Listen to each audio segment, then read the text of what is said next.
I wanted to ask Kirsten questions about what it's like as a German living in the UK.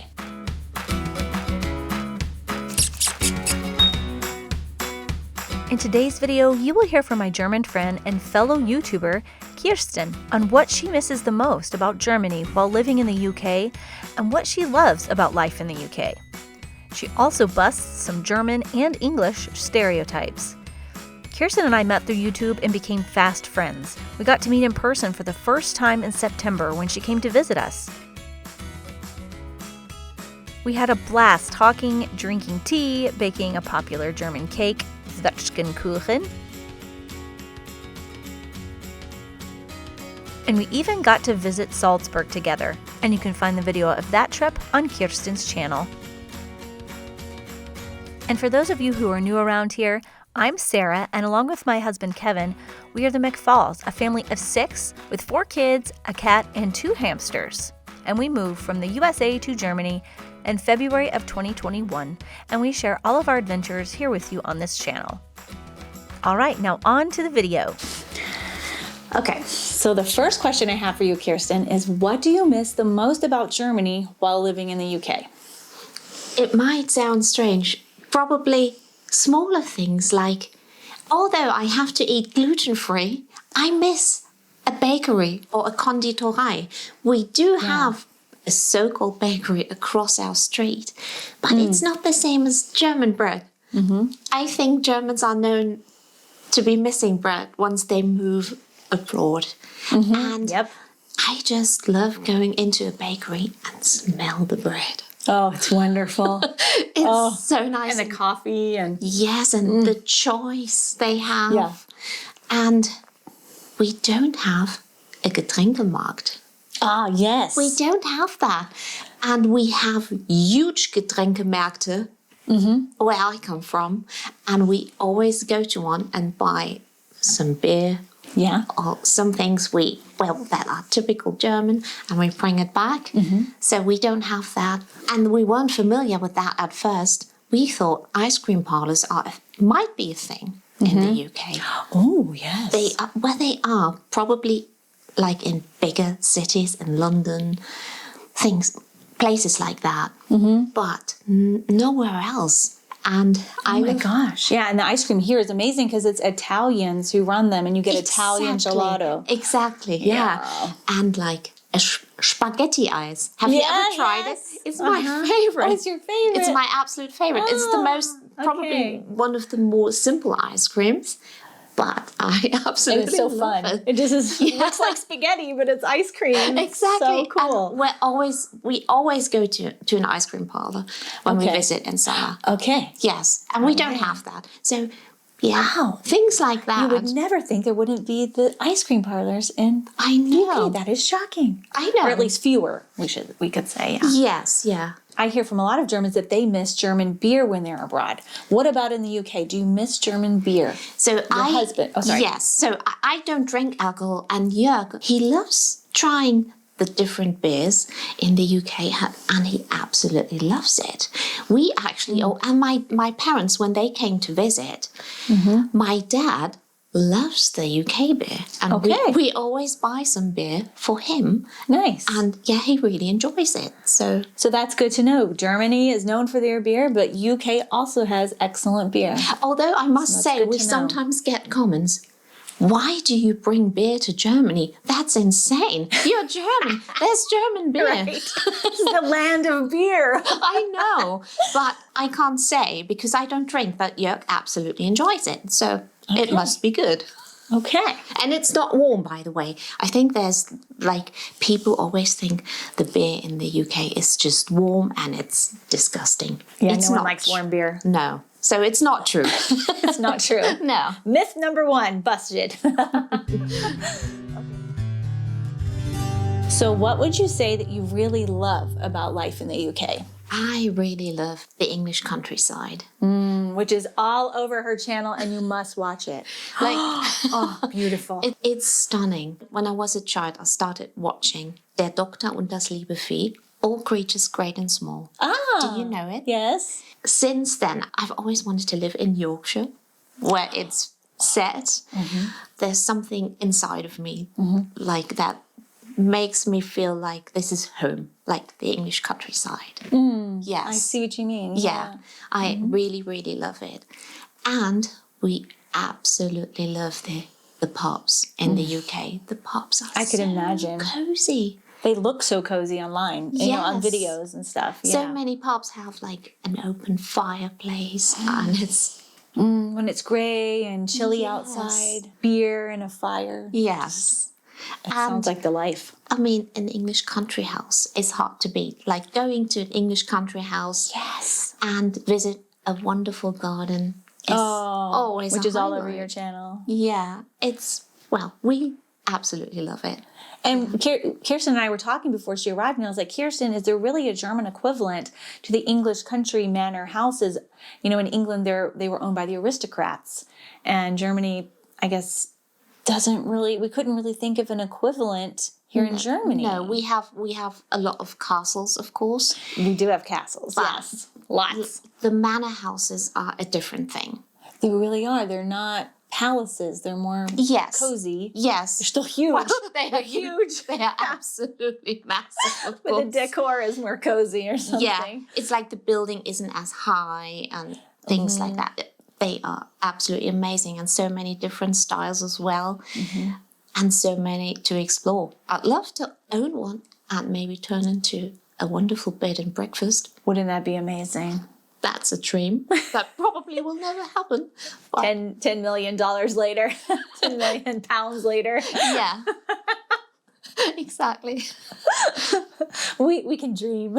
You can dream. Have to, yeah. Yes.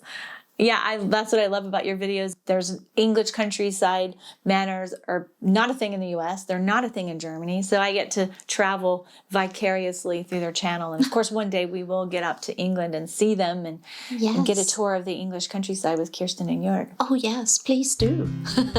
I can't wait. Okay. So what stereotypes about the UK would you like to break for Germans? Food. Germans say the food in the UK is bad. That's not true. We always say you can go to a restaurant in Germany and the food is horrendous. It's absolutely horrendous. It happens here as well. But there are so many amazing cozy pubs that have fresh produce from farm shops. They work with farm shops. Oh, yes. Okay. And they have very unusual dishes. Of course, you get the traditional food, the traditional British dishes, like a pie or something. And they are great. It depends on the pub, which pub you Like a visit. shepherd's pie? Yeah, for example, yeah. And good. or sausage and mash. It's like sausages and mashed potatoes. It can be bad Sounds in a like something pub. you'd eat in Germany. Yes, in Bavaria, I think. Wurst. Yes, yes. And there's so many amazing pubs where even these traditional dishes are wonderful. And we always feel that we have to defend the UK when the Germans say, you don't need to travel to the UK because the food is bad. It's not true. It's not true. That's a great stereotype to break. Then. Yeah, yeah.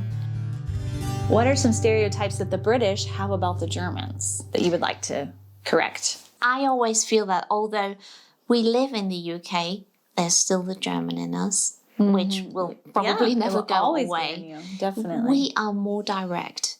And so many people think that comes across as rude or we are rude. I don't think we are rude. We just don't like to sugarcoat things. Like we just get to the point. Right. For example, if you apply for a job in the UK, that's our experience, and you're turned down. They usually don't go back and don't reply. They actually ignore you. And in Germany, you get like it's called Absage. So Absage. And you can even ask why. Why didn't it work out? Is there something wrong with my qualification or something? And they do tell you. And which is so great. You can learn from the experience. I instead think of being ignored and forever wonder, why didn't they like me? Yeah, and then you can change something. And I think that's a good thing. So I don't think it's rude. It just, yeah. It's just different. It's a different way of being. Yeah. Yes, yeah. Yeah, and the directness I learned about before I moved to Germany. So I was expecting it when I got here, so it wasn't like a cultural shock. Around here, people aren't direct in person. So it hasn't been such a big deal, I guess, in southern Bavaria, but so probably in different parts of Germany, they're more direct. But it is still more direct than where I'm from. And I got used to it, and I really like it because now we can have with 4 kids, I have to have efficient conversations, and I got to get to the point because my kids are screaming and I can't concentrate. And so when I have a direct conversation and we just get to the point, it's really nice. I haven't even thought about that. That makes so much sense. Maybe that's why. I don't know. No, that makes total sense. And yeah, we still appreciate that. We just like directness. Yeah.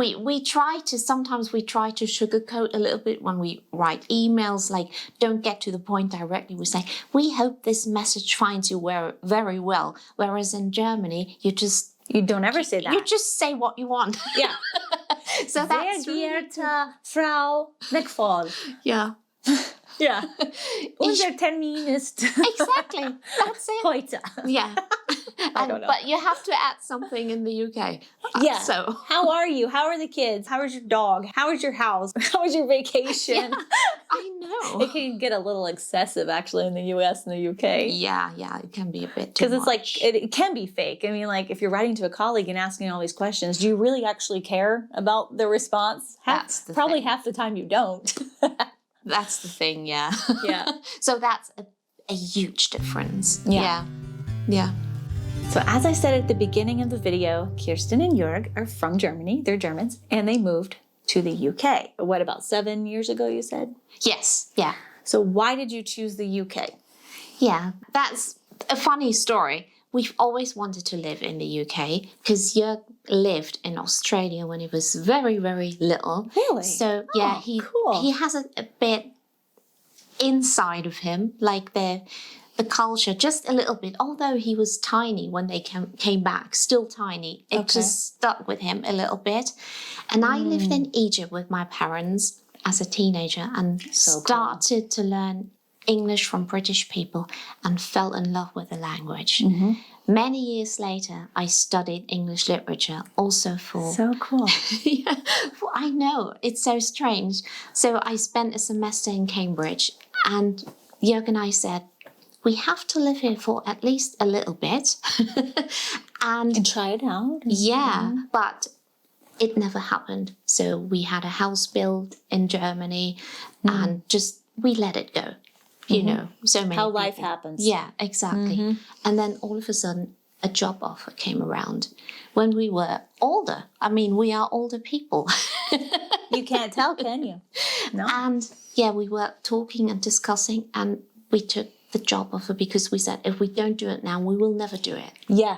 You know? And then maybe years later, we will say, why didn't we?